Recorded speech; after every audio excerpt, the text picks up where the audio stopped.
Katy here from Geek, Domination, and boy do I have an exciting review for you. Yeah. Anthony here with my lovely Katie Gilligan, my better half. We have a fun list for you today. Wine was needed for as you review. can see, we have wine in our hands, and the reason for this is because we are tackling the top 10 worst movies of 2015. Guys, this year had some ups, but it had some massive fucking downs.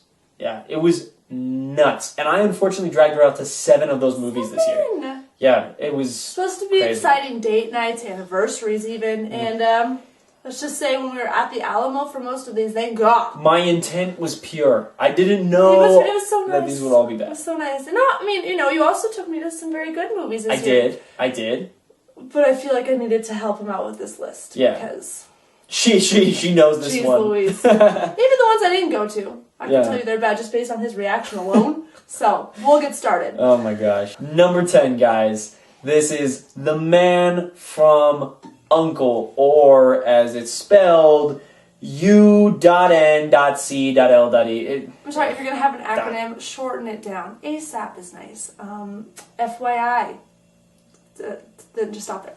Yeah, you made, what was it? The Man from U.N.C.L.E. 4 words into 8? Yeah. Or 9? No. I can't count. Either way, the title also just kind of helps prerequisite what the movie was. I did not see this one. One of the few I did not see this year.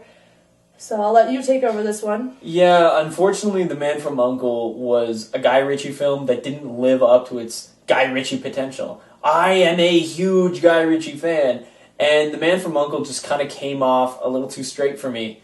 I know their characters were intended to be very straight-faced and kind of boring and whatever, but, it's Guy Ritchie. This is the guy who made us rock and roll and Snatch, This is...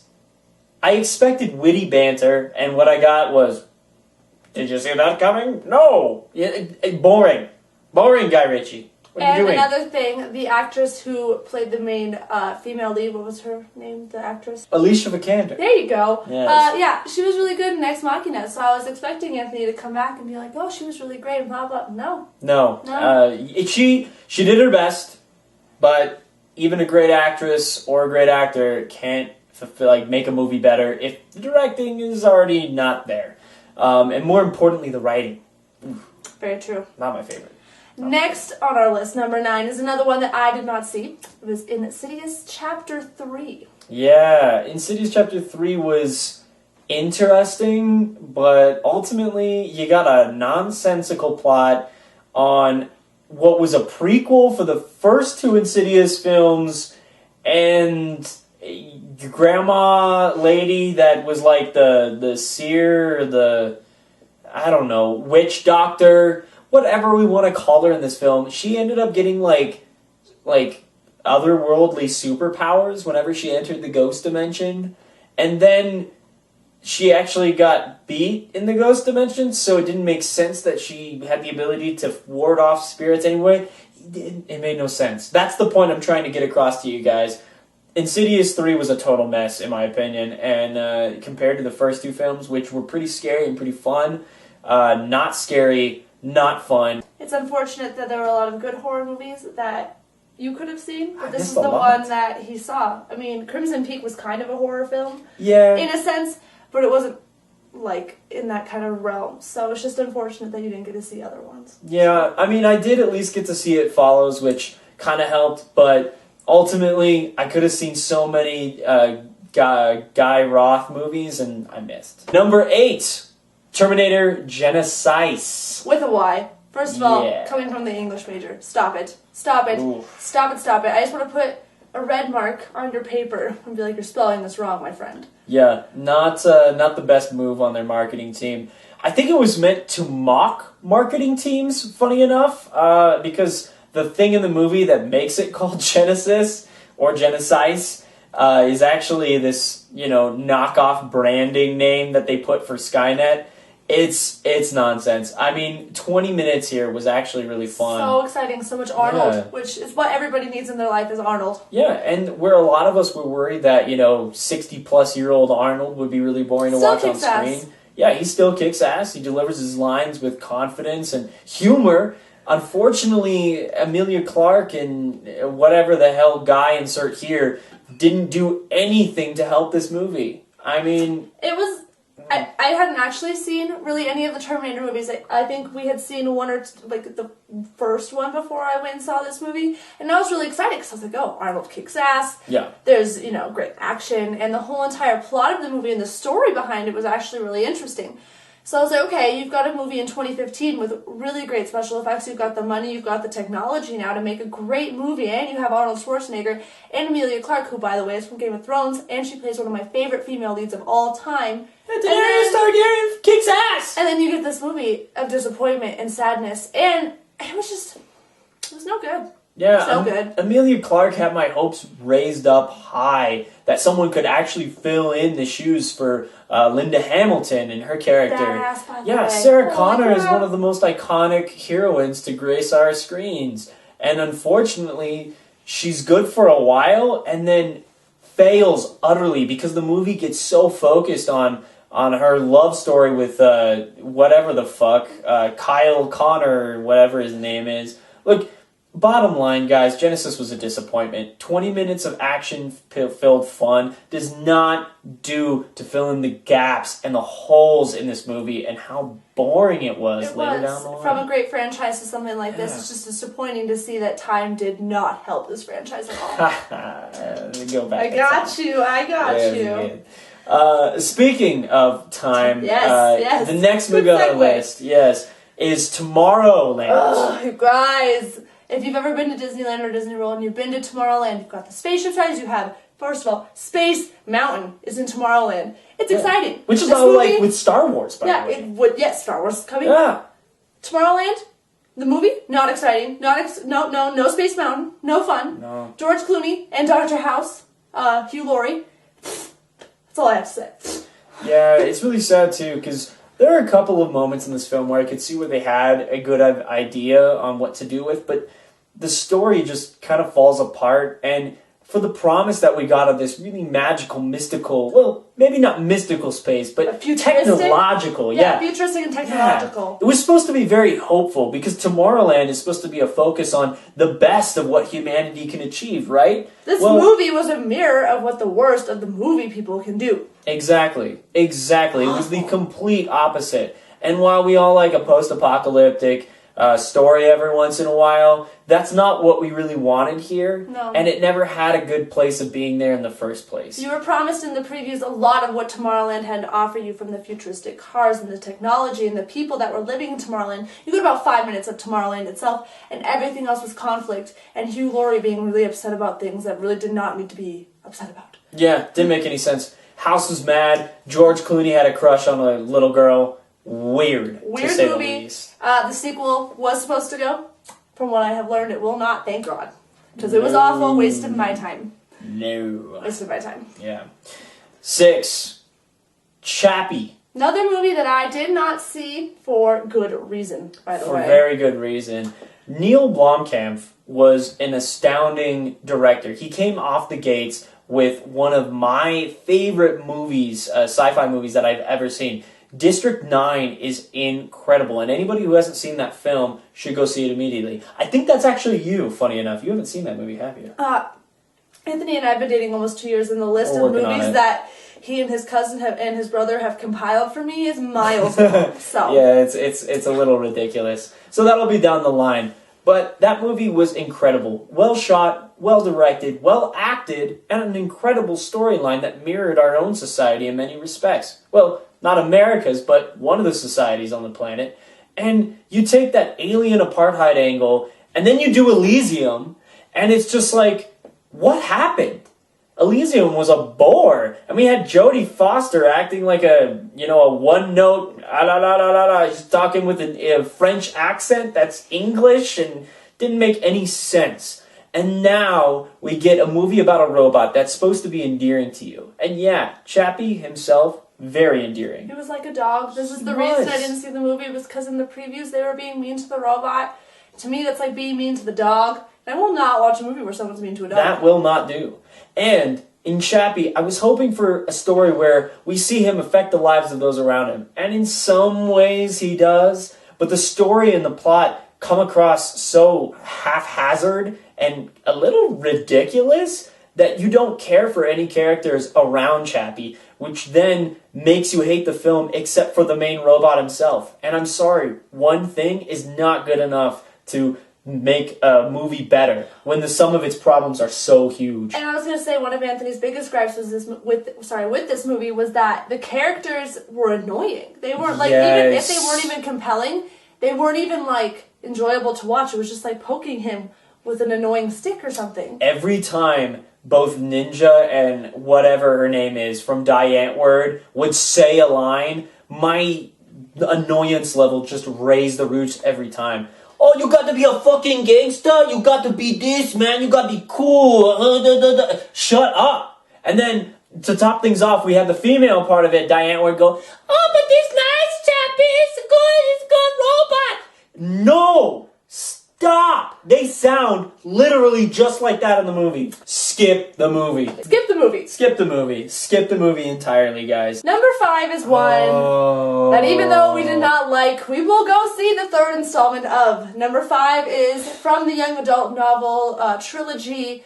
This is Insurgent. Yeah, It's been a tradition. Our first date was to go see Divergent. Insurgent fell on our 1-year anniversary. We felt it was cute. Let's go. Oh my god, thank god we were at the Alamo and could get drinks. Because dear god. No kidding. Every time we go see these movies, it's going to be at the Alamo. And it's going to be on our anniversary because we made it a tradition, funny enough. However, that doesn't change the series from being pretty much a Girl on Fire clone. Here's the deal. I am a huge young adult novel fan. I'm a huge novel fan. I majored in English literature in college. I've got books on point. When you make a book into a movie, there are certain things that need to be changed. I understand that. You can't have a movie, although if you did make a 7-hour Harry Potter, I'd watch it. Anyway, there are certain cuts that you need to make, and I totally understand that, but when you completely just void the plot at all from the book entirely to make a movie, and you make Kate Winslet have the worst villainous ending of all time, you're going to piss a lot of readers off. Because everybody in this series is already kind of mad with the ending of the third installment. So, yeah, the ending on that second movie was really half-assed. It kind of came out of nowhere, and it felt like a convenient plot device to further the story. When we take in the fact that Maze Runner has much the same thing going on in its film series, it's really not good when you get something that's less acted, well, not as well acted as that. Mm-hmm. And it makes the plot get gaping holes come to you even faster and even more apparent than ever before. In a young adult audience, you need to make sure that your characters are well developed and they're well acted, because people invest themselves in these characters when they're reading these books, and they imagine somebody so great and heroic, especially with the female lead. They imagine somebody so great and so wonderful, and then when you kind of, Shailene Woodley, sorry to say, you're a great actress, but not too good of a role, it pisses a lot of people off. You know, it's like, people invest their time into this, and then when you just do kind of a half-assed job with the movie, when you're bringing somebody's entire imagination onto the screen, you're bringing their entire world to life, and you screw it up, you're not doing it justice. You're not doing that book justice, which is why it makes me so mad. This isn't just a cinematic thing for me. This is a book thing. Right. And that, I couldn't have said it better myself. Honestly, it is about making a world, and they fail at this. I mean, Shailene Woodley is so great in The Fault in Our Stars, and she gets stuck in this role that you had lots of faults in this movie, let's just say. I'm so proud. See, look at this. That's great. Yeah, no, seriously, a lot of faults. A lot of faults in the movie. It was gaping. We'll see. We'll still go see the next one, because the next one comes out again around our anniversary in March, and we'll go see it, and it's okay because it's a tradition, but I'm disappointed. I read that series really quickly. I was so excited about it, and the movies have disappointed me greatly. Very sad. Yeah, it is sad. Very sad. Number 4. Spectre. You guys, 007. Yeah. I never thought this was going to be on a bad list ever, but it is. You see this poster behind us right here? Best part of the movie. Yeah. There is 10 minutes in the movie where it is action-packed, and you're getting the Bond experience delivered to you. You want that gritty Daniel Craig Bond, you have him for 10 minutes. And it is intense, fast-paced, and fun. He's giving great lines. The dialogue is more than sufficient. Witty, and it's well shot. Yeah, great. It's incredibly done. The first 10 minutes, we were excited. We were like, yeah, this is James Bond. This is 007. This is what we needed. Even after the weird octopus... Who's saying that? Well, fortunately, that came afterwards. So what we got was this opening cinematic with octopuses going up girls' legs. It was a little weird, My whole entire but strange. expression was exactly this.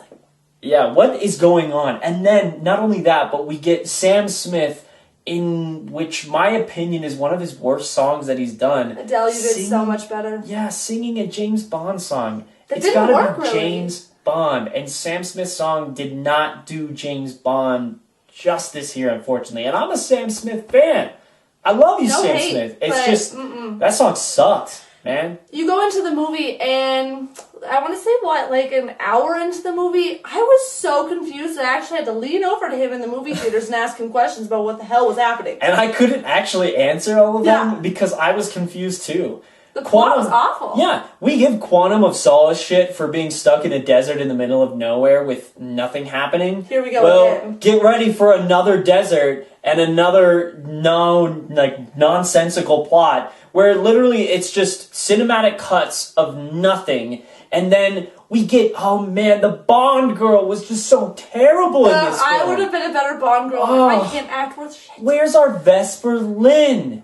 You know, where's our M? We need somebody for James Bond to really strive to protect and defend, or for her to do the same for him, which is why Vesper Lynn was so great, because she was acting out of this compassion for him as well. And this was all sexual tension. It was sexual tension, but really bad sexual tension, because I also thought that the meteorite in the weirdo desert scene was the villain. At this point. Yeah. And the villain's reason for being the villain was daddy issues. In a Bond film, that's not worth it. I'm sorry. Also, I have to say, Ralph Fiennes, Voldy, you did very well. I mean, I do give you credit. But even you couldn't save this film because Daniel Craig decided to do a little dancing act at the end of the movie, which no one understood. Daniel Craig was giving his middle finger to all cinematic viewers and the James Bond franchise as a whole, being like, I don't want to play James Bond anymore. Goodbye. Literally. Yeah, he has a scene where he throws away his gun instead of finishing off the villain. Spoiler alert. Yeah. You shouldn't see the movie Don't anyway. see the movie anyway. But he just walks off and he's like, C'est la vie! No. Throws his gun away just like that. That is not our James Bond that we want. He phoned it in. And I'm disappointed because Daniel Craig is an amazing actor, and he was a great Bond. For every Bond that I've seen him in, amazing. This one, I can't wait for another Bond to reanimate my love for the franchise. I can't wait. Same, honestly. I love Bond, and Spectre was a massive disappointment. Yeah. If you have any actors who you think should be Bond next time, comment below. Yeah, Idris Elba's my pick. Mine too, and I don't care what you say, there can be a black James Bond. I will fight you. We need it. I will fight you. We need the change, guys. Come on. Let it happen. Number three. You guys. Did you see this movie? I really hope you didn't. Jupiter Ascending. Eddie Redmayne, everybody. In this movie as the weirdo villain who wants to marry Mila Kunis so he can have control of the planet. My mother! Yeah, okay. Why is this year all about parenting issues between the villain and James Bond and Eddie Redmayne in this? I don't even remember Eddie Redmayne's name in this movie. Okay, first of all, if you want to see Mila Kunis do anything, go watch that 70s show. You'll be much happier. Yeah, it was hilarious. He was like an intergalactic oil baron, but for life. Because, like, life is the currency of this world because they sell the ability to, like, manipulate genes and... I don't know. I don't even really remember the plot of this movie. The plot was Mila Kunis... oh my god. Okay, Mila Kunis starts out cleaning a toilet. Yes, very Cinderella-like. And then, lo and behold, Channing Tatum, Mr. Wolfman, comes out of nowhere. I fly around in the air on rollerblades. Yeah, that was the greatest part of that movie. Actually, it might have been. It actually might have been the most entertaining part because it was so ridiculous. Yeah, it was over the top in CGI. Woo! Anyway. He shows up out of nowhere and says, "You're royalty." Because the bees follow you.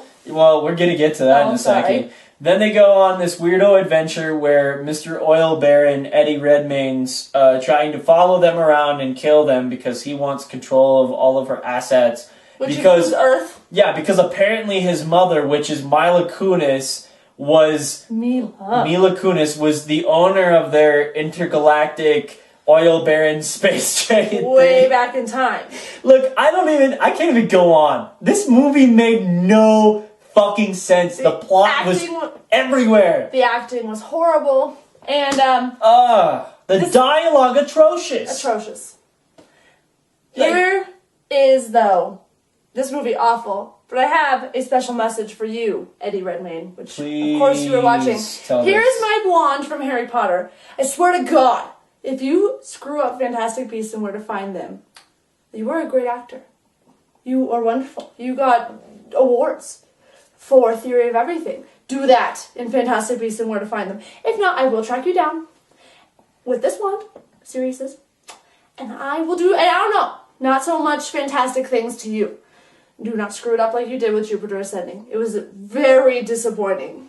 She has a set of skills. She will find I will Avada Kedavra the fuck out of you. Yeah. Don't see the movie. Don't see that movie. If you have any respect for any of the actors in it, including Sean Penn, who lived. Yeah, by the way, if Sean Penn doesn't die in a movie, what the fuck is it? Yeah, exactly. He got to talk about bees though, so that was a party in my pants. Sorry, Sean Penn. Oh. Okay, coming on with that idea, party in the pants. Party in the pants. Number 2. 50 Shades of What the Fuck Grey.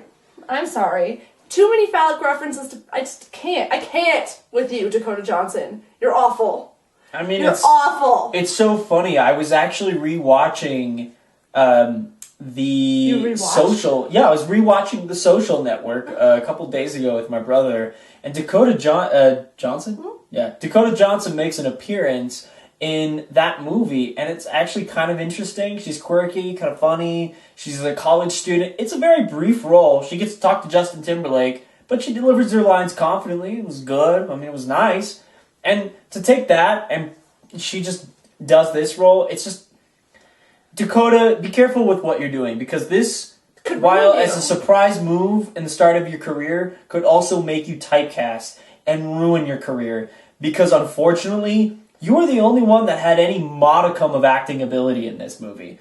The guy they got for Grey was just stone-faced nonsense the entire time. Say the line. Well, and then again, we got terrible dialogue, and one of the most atrocious lines in the movie is probably the one you've heard many times over.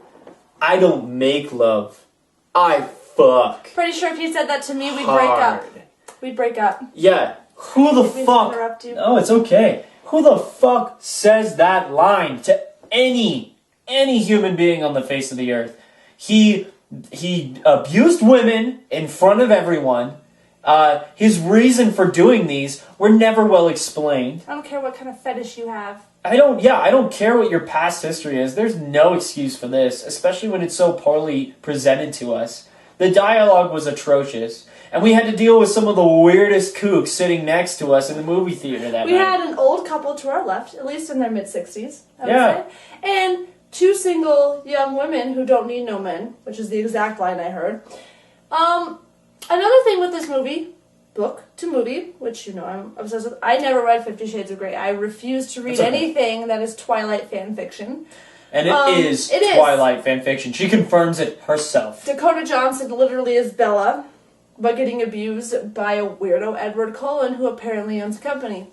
I'll take Shiny Vampire any day over this. I would, and that's saying something because I fucking hate Twilight. So, when 50 Shades Darker, or whatever the fuck the next movie is called, we will not be seeing that because this is on Valentine's Day. Bad move for us. Wasn't my best call, but it's okay. I you gotta understood laugh. that he needed to review it. And afterwards, it was really fun to talk about how horrible it was, but the disgusted looks of most people coming out of the theater after that day were enough to keep me entertained for like at least a few hours. So. And to ever the people who left the cucumber in that famous viral image that we saw. What are you doing? Don't do that. That's not okay. PSA again, don't do that. Yeah, don't do that. Don't do that. God, but you know what was fantastic, though? Oh, God, no. No. Fanforstic. It was less than fantastic by tenfold. Bear with me here. I'm going to put my wine glass down because... How upset he is, you guys. Bad. Fuck this movie. Jesus Christ. Everything to do here made no sense. The plot was nonsensical. And we're talking about a comic book franchise that is the pride of the Marvel like comic book universe. And let me tell you, it used to be well respected. Exactly. And let me tell you, as somebody who is a Marvel fan but has not read the comics, when somebody slaps a Marvel name on something, I'm excited. I'm stoked. Marvel didn't have too much to do with this movie, actually. But the fact that they're, but the fact, Marvel had like pretty much nothing to do with this movie. Their name was on it because I don't know what reason. I'll explain in a second. Oh, anyway, so I'm a fan of Marvel, and I look at this, I'm like, oh, Marvel, okay, cool. And then I'm like, oh, Marvel, what did you do? But... Unfortunately, this is the common case with every moviegoer that might have made the mistake of seeing this in that opening weekend before you really started paying attention to the critical response. Look, the Marvel name gets put on this because it is technically a Marvel original franchise. It came in the comic books. It has originated from there. However, due to distribution rights with the film, 20 years ago, where they gained the distribution rights, Fox acquired it and has misused it to incredible ability. It's shocking how they can get X-Men somewhat right and Fantastic Four wrong now 3 times. 3 fucking strikes, you're out, Fox. No more, no less. You're done. Fantastic Four is not yours anymore. Give it back to Marvel.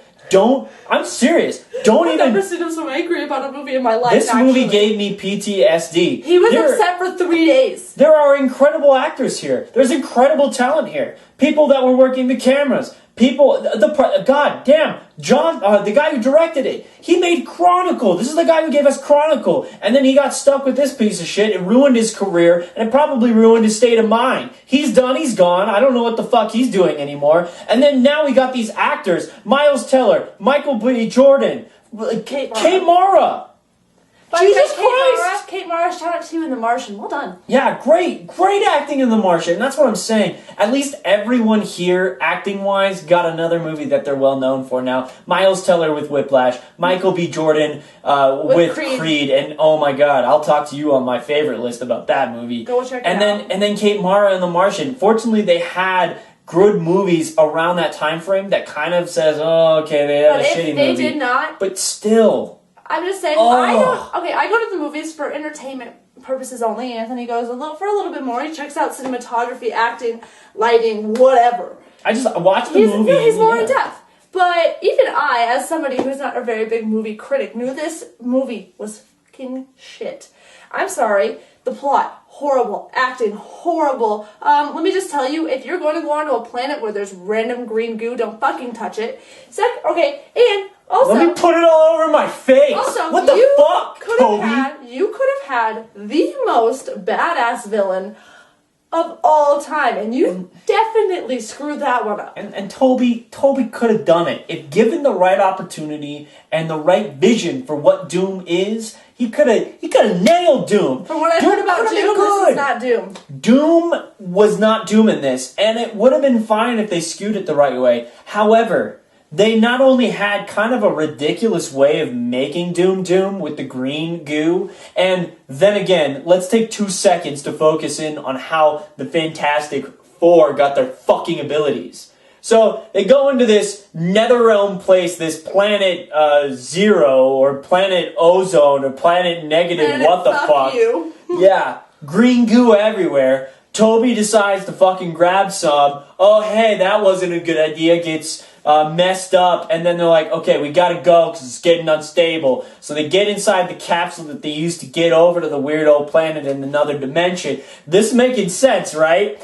And then, in one man's capsule, you get Rocks inside there. He becomes Rockman. Fire gets in one man's capsule. He becomes Fireman. Miles Teller just decides to fucking stretch in his capsule. He becomes Mr. Fantastic, which he's never referred to, by the way. And then the capsule comes back into our planet dimension zone, and then the fart cloud that comes out from it affects Kate Mara's character, which gives her psychic fucking abilities and force fields. What the fuck? How does that even make any goddamn sense? Okay, breathe.